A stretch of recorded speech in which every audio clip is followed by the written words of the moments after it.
There's a saying here in Minnesota, Minnesota nice. And that Minnesota nice only goes so far.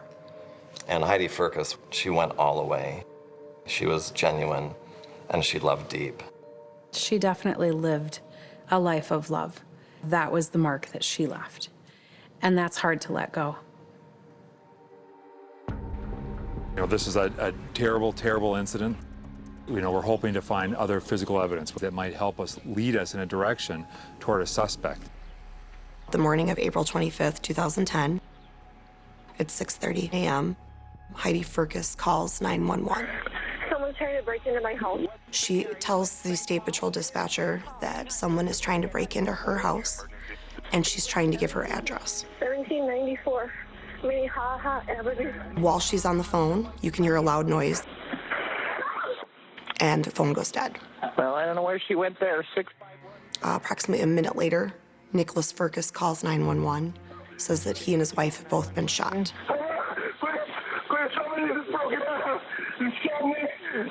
Okay, are you in St. Paul, sir? St. Paul fire paramedics took Nick out to the ambulance and transported him to Regions Hospital. He had been shot in the leg. Heidi was struck in the back as she was trying to flee towards the kitchen. It was a shotgun blast that killed her right away. The shotgun was laying inside the front door area. There's a little foyer. Nick gave a brief story. He heard somebody fiddling around with the door, and that he then armed himself with a shotgun, and that Nick and the intruder struggled over the shotgun. The responding officers went up and down the block, tried to talk to neighbors. I was next door house sitting when the crime happened. Really all I heard was kind of this agonizing yell of, "You shot her, you shot me." It never felt right. The story never made sense to me.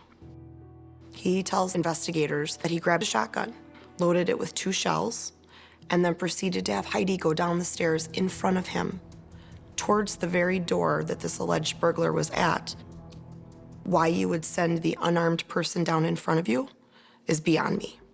To me, there were only 2 people in that house when Heidi was killed. And they were? Nick and Heidi. In order to believe that Nick killed Heidi, you have to believe that a good man with no history of violence killed the woman that he loved more than anything in life for no reason. That's what you have to believe. We can't get there.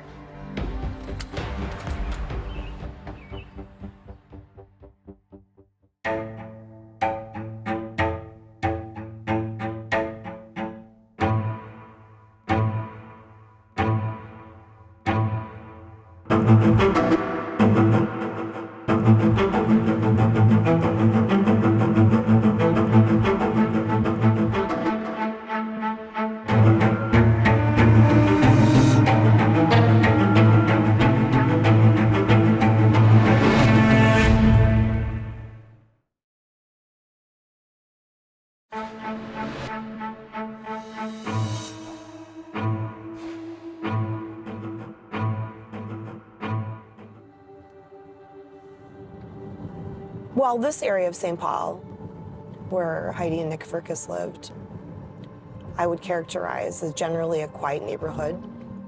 Back in 2010, 9 years before she took charge of the Firkus case, Detective Nicole Sipes of the St. Paul Police Department was a patrol cop who worked this neighborhood. Do you remember first hearing about the Firkus case? I do.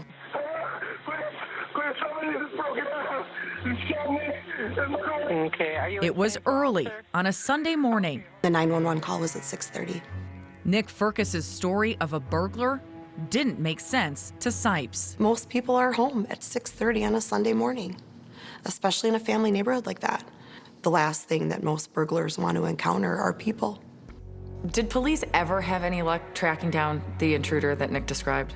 No. I'm looking, I didn't see anybody come out of that house.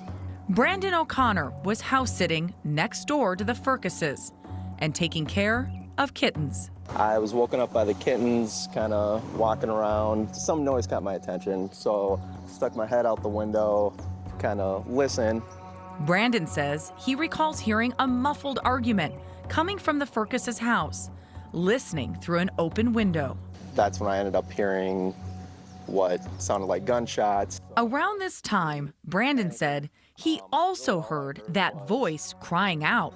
Kind of this agonizing yell of, "You shot her, you shot me, please, please, no," something along those lines, and then it was done.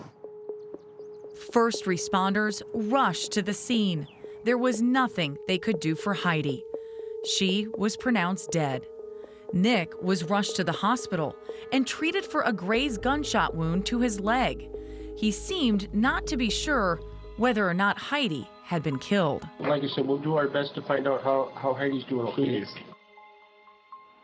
Hours later, Nick was transported to the St. Paul Police Department. Then Nick and I started to have our conversation in the conference room. Sergeant Jim Gray took Nick's statement. You know, I know this is a very traumatic situation, okay? And I'm just gonna try and ease into it, okay? So Nick said the couple ordered in food the night before and watched the movie Avatar. They went upstairs to their bedroom around 11 p.m. The next morning, Nick got up around 6 a.m. to get a drink of water from the bathroom. Go back to sleep, but just kind of fitfully sleep for 10 or 15 minutes, and then I heard the screen door open. Kind of let it go for a little while, but then I started feeling with our doorknob. And is Heidi still sleeping then? Yeah. Okay. Like a rock. Nick said he retrieved his shotgun from the closet. I keep 2 shells for it just in case things go weird. So when I heard things this morning, I did load it. And then I wake up Heidi. Okay. According to Nick, he told Heidi someone was trying to break in and to call 911. As she spoke with the dispatcher, Someone's trying to break into my house. they headed downstairs so they could get out of the house. What address are you at? All right, so you going first down the stairs, or is she behind you, or is she in front of you, or what? She's in front because I'm kind of trying to move her along quickly. Yeah. Nick said as they passed by the front door, it burst open. Guy that was there, I think he grabbed the barrel. I don't remember exactly what happened, but the gun went off. So my fingers slipped onto the trigger. Nick told Sergeant Gray during the struggle over the weapon, the gun fired, striking Heidi, who he said was in the kitchen. Okay, so the Gun's here, Yep. chest high. Yep. You and I are like this. Yeah. And then the gun goes off. Mm-hmm. I know it hit Heidi. I know it did. She was running away, so he definitely hit her in the back. Hit her in the back. Yeah. I couldn't believe it. I didn't want to believe it. Can't be true. There's no way. Katina and Marcus Sarazin mentored Heidi at Calvary Church. I think she's one of those people that you can't not like. Everyone liked Heidi. She genuinely loved people. She was the life of the party, always finding fun ways to engage people, and she was very loyal. The couple met at the church. And in 2005, Heidi, 20, and Nick, 22, got married. Nick Firkus had a very warm and engaging personality, always smiling. He carried himself with confidence, and he had high character, high integrity in the church. That was the reputation he'd built for himself. But just a few hours after Heidi's death, Sergeant Jim Gray found himself questioning Nick Firkus's account. He couldn't figure out why the couple would leave the safety of their bedroom. You come upstairs, I hate to tell you this, but my house, I'm justified in killing you if you come breaking in my house. Yeah, and I guess Nick explained that the couple had a plan in place. If they were ever in a precarious situation, they would avoid a confrontation and escape to their car in the garage and get away. if we can save ourselves, let's do that instead of getting into a situation where... His story didn't make a lot of sense to me. Sergeant Gray started probing into their marriage. You guys have any problems or anything like that? It's just the normal stuff, like, stresses about finances and quality time and vacations and all that stuff. Yeah. But you guys aren't behind in the bills or anything? we are behind in the bills, which is a little stressful. In fact, we were planning on moving tomorrow. Moving where? Well, we hadn't figured that out yet. We were, and this is a hard place for us. We foreclosed on our house. Nick revealed they were behind on their mortgage payments and just 24 hours away from being evicted from their home. Well, that's kind of close notice. It is, and I think the reason is because we're both kind of dealing with the shape of the whole thing. Gray says his suspicions were raised, and minutes later, he was struck by the way Nick asked about Heidi. Well, I just want to know the final answer on the final answer on Heidi. She didn't make it. I figured that. I mean, Is that typically how someone asks if their loved one or spouse has been killed? Not only is that not typical that that's how they'd ask it, but they wouldn't wait an hour and 40 minutes into this conversation to ask that question. And I've watched the interview, obviously, numerous times, and I understand people react to trauma differently. But this was different than what I'd seen. Anybody that's watched that interview cannot help but be struck by Nick's demeanor during it. And that demeanor was? This was just another day. This was something he had to get through. Skeptical of Nick's story, Sergeant Gray confronted Nick about what happened that day. Nick, part of me wants to ask you this question. Did you have anything to do with this? no, absolutely not. Okay, Absolutely not. all right. Why is there a party that wants to ask that? Well, Nick, I'm a police officer, okay? Yeah. I gotta ask the tough questions, all right? After the interview, Nick left the police station. That day, investigators returned to the Firkus home with a search warrant. Gray says it did not look like anyone was planning to move out the next day. Nothing was packaged up at all. The closet was still full of clothes. We noticed that there was still food in the refrigerator.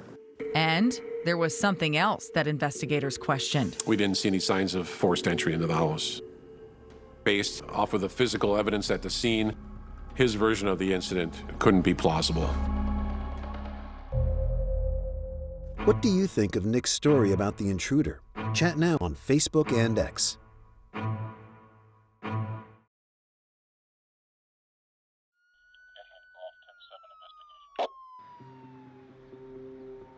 "48 hours after Nick Firkus said an intruder shot and killed his wife Heidi, police went back to the crime scene to check out his story. He told us that there was a life and death struggle inside the house. But Sergeant Gray says the evidence at the crime scene didn't match Nick's account. There was a vase, some receipts, a beer bottle, and none of that was knocked over. So that kind of raised suspicion to us that if there was such a struggle, why wasn't any of this stuff knocked over? Sergeant Gray says he examined the front door for signs of a break-in and did notice some markings. But it wasn't anything new that would lead us to believe that the door had been forced open the day of the murder. In his interview, Nick said he heard someone fiddling with the front door from upstairs. Now, like, what are they doing? Are they just going like this? Yeah. Kind of like that? Yeah, just shaking the knob and Okay. shutting the door. That day, Sergeant Gray and his colleagues did a 6:16 in the reenactment morning, April 27th, 2010. to determine if they could hear the front door shaking from the bedroom. We're in the bedroom looking. Sergeant Shackle and Sergeant Wright were upstairs in the bedroom. I'm at the front door, so let me know when you guys are ready. I'll try the knob for 15 seconds then. We are ready.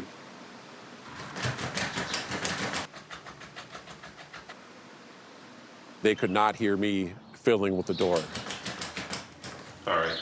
Sergeant Gray says he also doubted Nick's story about the couple's eviction and a scheduled move the day after Heidi was shot. There didn't appear to be anything boxed up or packaged up to go. There were a few empty boxes in the dining room area. There was not a grand stack of boxes or anything for that matter that would lead us to believe that they were going to pack up all in one day. Meanwhile, Heidi's mentors from Calvary Church, Marcus and Katina, were learning the details about her death and the eviction. It just didn't add up. Something wasn't right with that story. It seemed so out of the ordinary that she would be moving and not have notified anyone, not have anything prepared for that, because she planned things out and she liked things to be orderly. On April 30th, 2010, 5 days after her passing, Marcus and Katina attended Heidi's funeral. Yeah, the atmosphere at the funeral there was a lot of emotion. At the funeral, Marcus and Katina say they were struck by Nick's demeanor. I remember going through the receiving line and shaking his hand. There was no grief showing. It just felt like he lacked emotion. Marcus says he went as far as asking some of the couple's friends if Nick could have shot his wife. And the answer I got was, no, there's no way that Nick killed Heidi. He loved her. There's just no way he could have done that. And I just wasn't so sure about that. From what we gathered during our investigation, Nick and Heidi were in a loving relationship. There was no problems or issues that anybody saw. Your first impression upon meeting Nick Firkus is no way in the world could he have committed a violent act. The day after the shooting, Nick's family hired attorney Joe Friedberg, who advised Nick to stop talking to the police. It didn't take long to realize that he was being looked at as a suspect. When investigators asked Nick to sit down with their artist to draw a sketch of the intruder, Friedberg advised him not to. They were going to use it as an opportunity to further interview him. Instead, Nick and his attorney hired their own sketch artist. It was quite odd that Nick would work with a private sketch artist. And brought that drawing to police. And at that point, we were basically told that Nick would not be answering any more questions with regards to our investigation. Investigators released Nick's sketch to the public, but it didn't generate any leads. They kept working the case. Nick moved out of their home a few weeks after Heidi's death. 2 months later, he began a friendship with the sister of one of Heidi's best friends, Rachel Sanchez, who is going through a divorce. At the time, I thought because we shared something traumatic, there was a deep connection there. Because I had come out of something traumatic myself in a relationship, I think Nick seemed to be handling things well. It felt like he was very grounded. He was with his friends a lot, and they were processing together. So I think just his steadiness was an attractive quality. Rachel says the two bonded over their faith. They began dating in the spring of 2011. At the time, God played a big part in my life, and I think that's another quality that I saw in him, that he loved God like I did. 1 year into their relationship, Nick proposed. I knew it was coming. We had looked at rings beforehand, so it wasn't really a huge surprise. And a few months later, the couple married. They started a family. We did have kids pretty quickly. And soon were the parents of 3 children. He absolutely loves his kids so much. Andrew and Emily Erickson are friends of Nick. They say for a long time, Nick didn't talk much about Heidi's murder. Yeah, it just didn't seem like there was a lot of room for his grief during that time.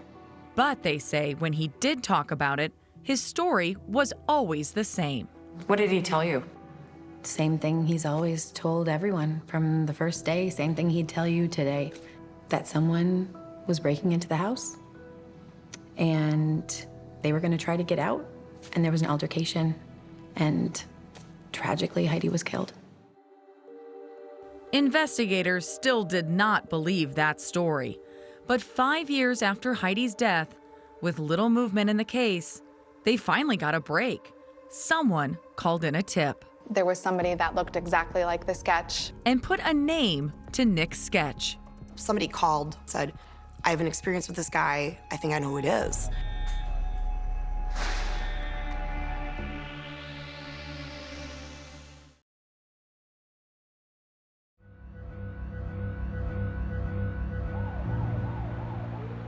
After 5 years without a break in Heidi Firkus's murder case, out of the blue, a tipster called police with a name.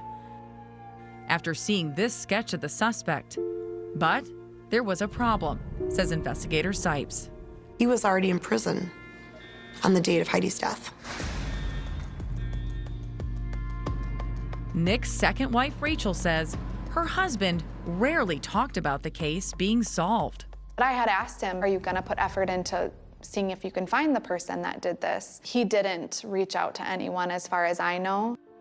I know that from his lawyers, he was told to just stay silent. Police found it odd Nick never checked in. Through 4 investigators, in this case, he never contacted one of us to ask the status. Was this case ever considered a cold case? It wasn't ever considered a cold case because Prosecutors Rachel Crocker and Elizabeth Lawman joined the investigation in 2015. there just was not a lot of new information coming in. Heidi's family would check in on her birthday. Is there anything new development? And there would be new developments when Detective Sipes took over Heidi's case in 2019. Seems her fresh set of eyes really made a huge difference. It was absolutely critical. I think Sipes definitely restarted something. Sipes dug deep, reviewing the entire case file, including an examination of a financial timeline she compiled with the help of the FBI. I had the luxury of looking back on all of these things several years later. Sipes learned Nick worked at his family's carpet installation business. They were contractors for Home Depot. Heidi was a clerk at a financial services company in St. Paul. Their combined income was about $70,000 a year. They seemed like they were on top of all the bills before they bought the house. But Lawman says the home purchase in 2007 strained the couple's finances. And that home was just too much for them. By the time Heidi died in April of 2010, the couple was deeply in debt. He had not paid the mortgage in 22 months. In fact, the couple had lost their home to foreclosure and would be forced to move out. But Sipes discovered Heidi apparently had no idea. After reviewing the couple's texts and emails, Sipes saw no evidence Nick ever told Heidi they were in financial trouble. There was no communication between the two of them to indicate that she had any idea the depth of their financial issues. I was able to determine through the foreclosure and eviction attorneys that there was no paperwork Heidi had signed, that nobody had ever talked to Heidi, nobody met Heidi. Heidi didn't go to the eviction hearing on March 8th, 2010. Sipes says Nick and Heidi's family and friends didn't know the couple had to relocate. And if she was serious about moving, she would have gotten the day off. So she was planning to go to work? Yes. Why do you think he kept her in the dark so long? Shame.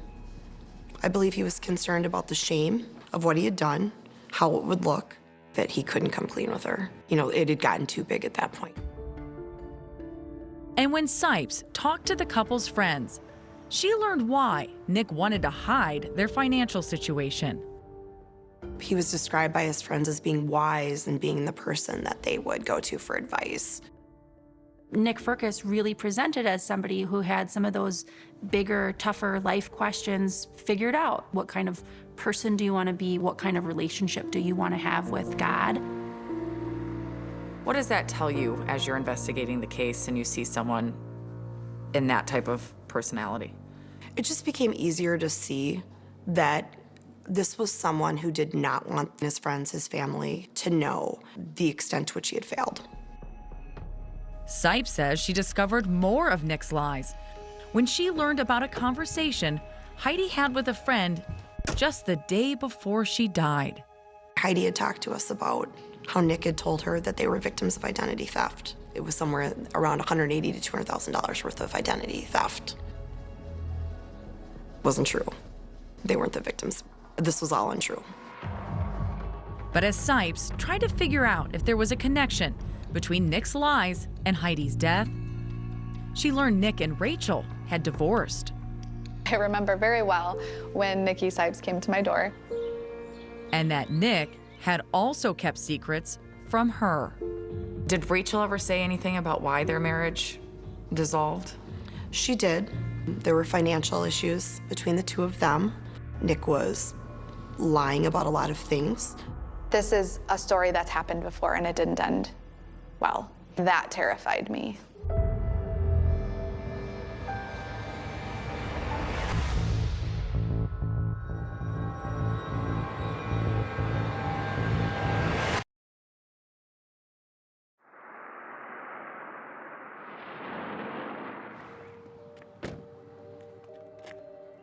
Could there actually have been an intruder?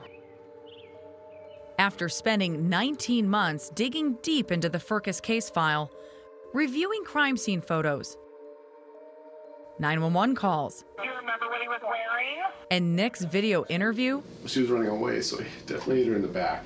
investigator Nicole Sipes had come to one conclusion. What really matters is what happened in that foyer. And there was no third person. You never found anyone else's DNA? No. No DNA evidence. No physical evidence. No sign of a struggle. To me, there were only two people in that house when Heidi was killed. And they were? Nick and Heidi. As part of the new investigation, Sipes reached out to Nick's second wife, Rachel. What did she know? In 2020, she came to my door and I was like, "Why are you here?" And she was like, "To talk about Heidi Firkus." At first, Rachel, then divorced from Nick, says she was reluctant to talk. You're asking for a lot when you get involved in something like this. And I didn't want to, but I also knew that it was the right thing to do and it was for truth. Rachel told Sipes Nick had lied about their finances during their marriage. I found a letter saying that we hadn't paid our property taxes and that we were going to get evicted in 2020 if we didn't pay them. And when I saw that, I was like, oh no, like he was definitely repeating the same things as he did with Heidi with me. During that time, Rachel says Nick's dishonesty started to make her question whether he had also lied about Heidi's death. And I said, we got to sit down and talk. Rachel secretly recorded the conversation on her phone. Your actions have caused me to just distrust you completely. If there was going to be a confession, I was going to make sure that I could prove that he said it. And the fact that you're lying was so easy for you to do in front of me over and over and over makes me think That I could murder my wife. that you could lie about something. That I could murder my wife. Yes.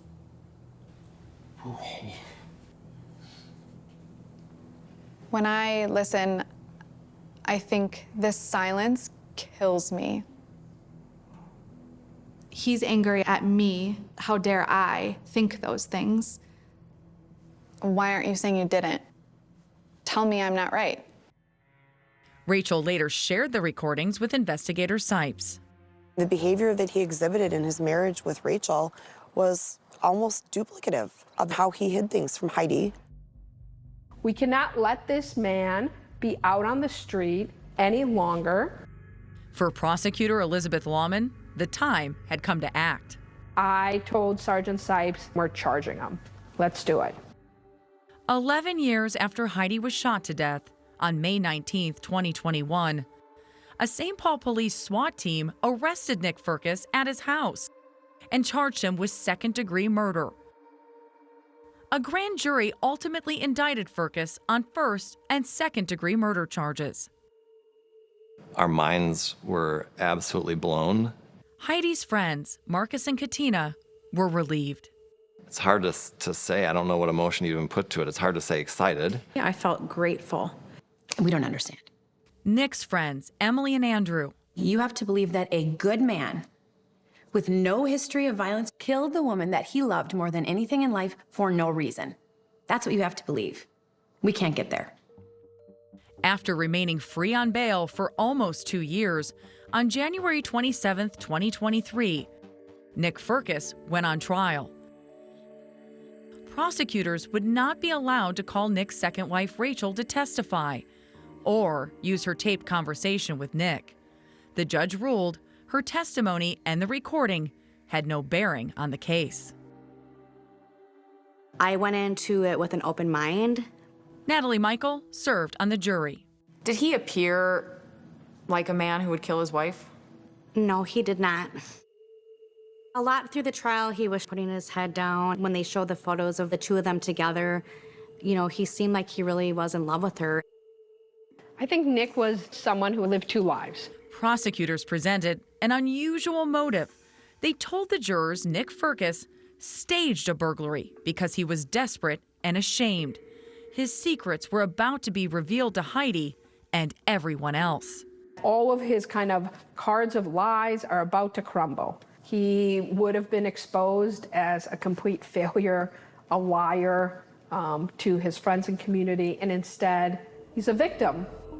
He walks away from this supported by his friends, supported by his family. Nick had no reason. Nick's lawyers, Joe Friedberg and Robert Richmond, say that simply makes no sense as a motive. There was nothing about murdering the woman who everyone agreed he loved that would help his situation. And they say the state's contention that Heidi didn't know about the couple's finances simply was not true. Nick said she was in on all of the major decisions. He would say to us that they're making Heidi out to be an imbecile. At first, I was wondering how she couldn't know about the finances or some of the foreclosure, some of the things happening. But Natalie Michael says the prosecution's case did not hinge on motive. The prosecution said it really is, was there an intruder in the house or was there not an intruder? It was our position that there had been an intruder, exactly the way Nick described to the police on the 911 call, at the scene. The information that Nick gave at the scene is that this intruder came into the house. At the hospital. He just came in. And to Sergeant Gray. Guy that was there, I think he grabbed the barrel.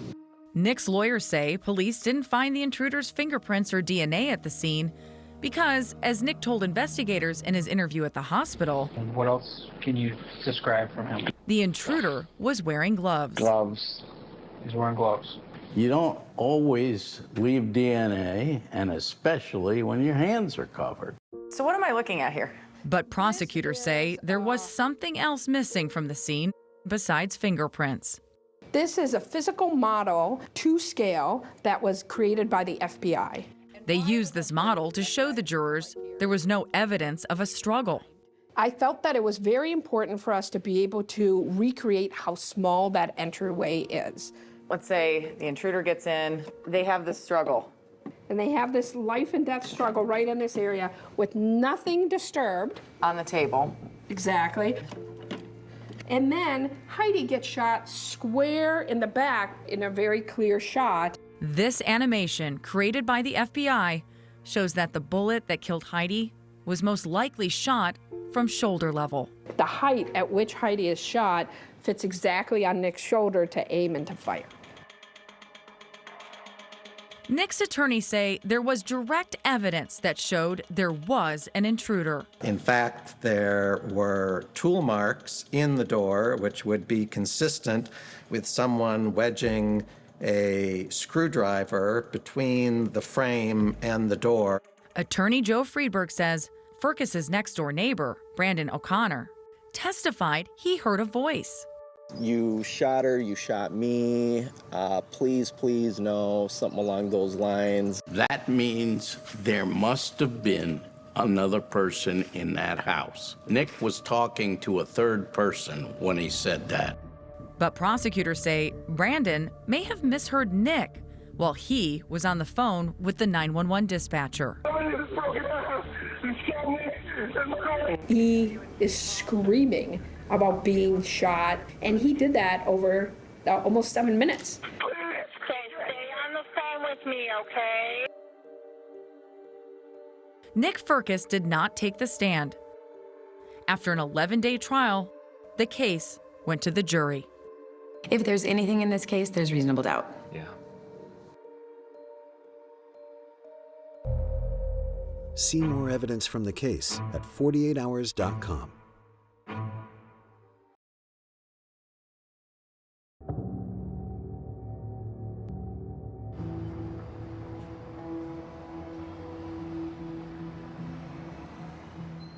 It was a hard-fought, litigated trial.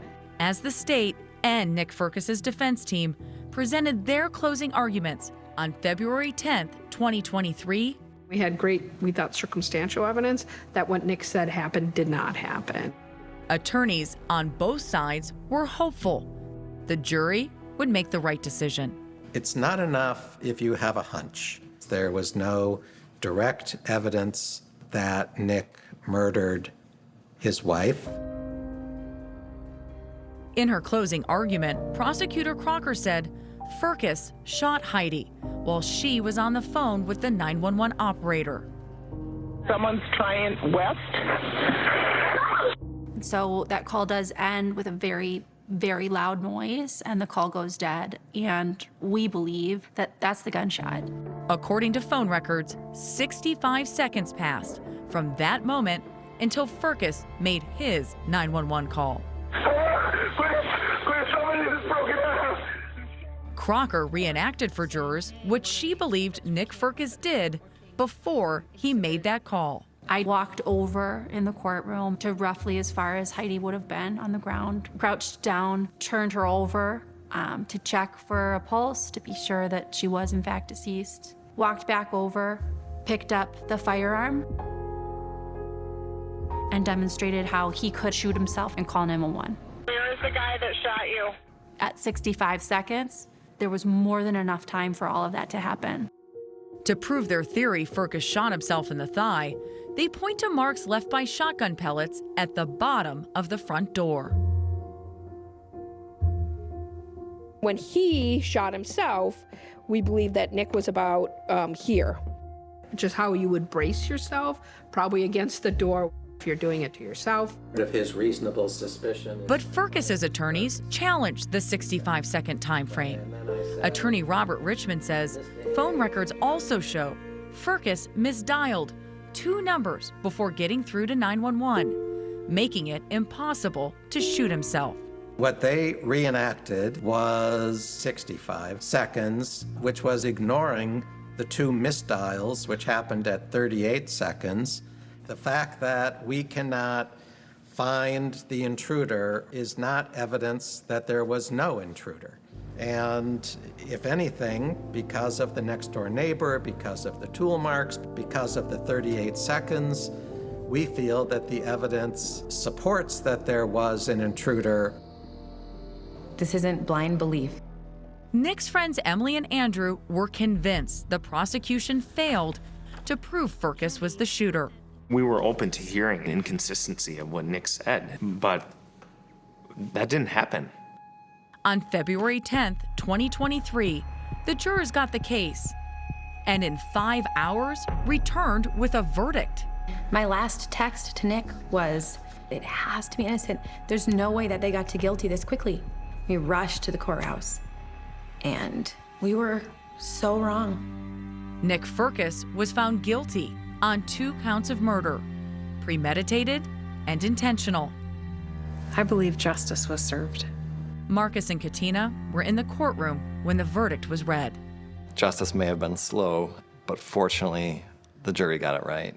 It feels like this is the beginning of healing. It's the beginning of a new chapter. Heidi's mom actually said that for so many years, they had to live with Nick Firkus's narrative, and they knew it was wrong, but they just didn't have another narrative. And to finally be able to have him finally held accountable, it meant a lot to us.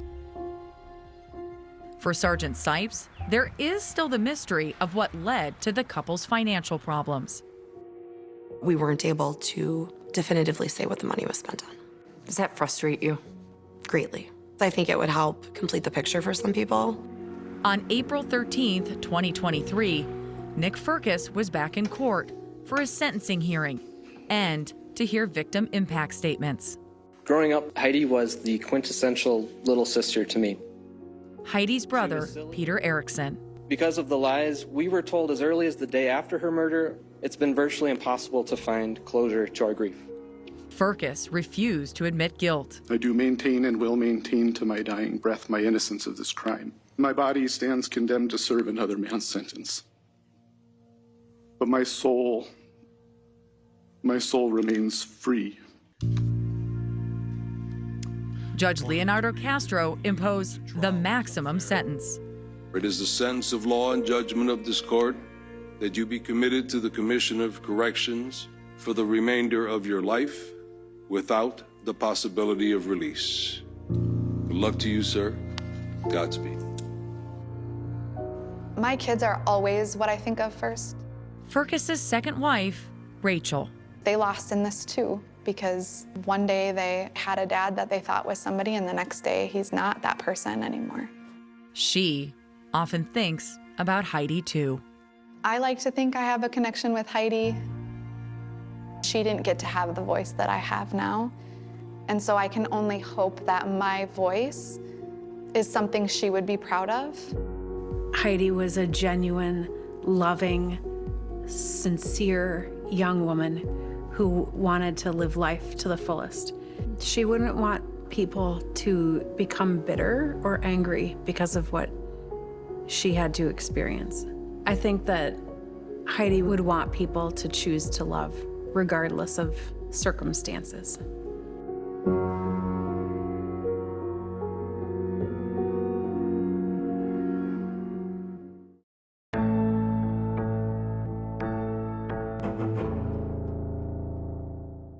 CBS next Saturday. 48 Hours brings you back-to-back episodes all summer long. Next week, social media clues. Johnny Altinger would answer a dating ad and disappear. She would track his location. 48 Hours primetime double feature next Saturday on CBS, streaming on Paramount+.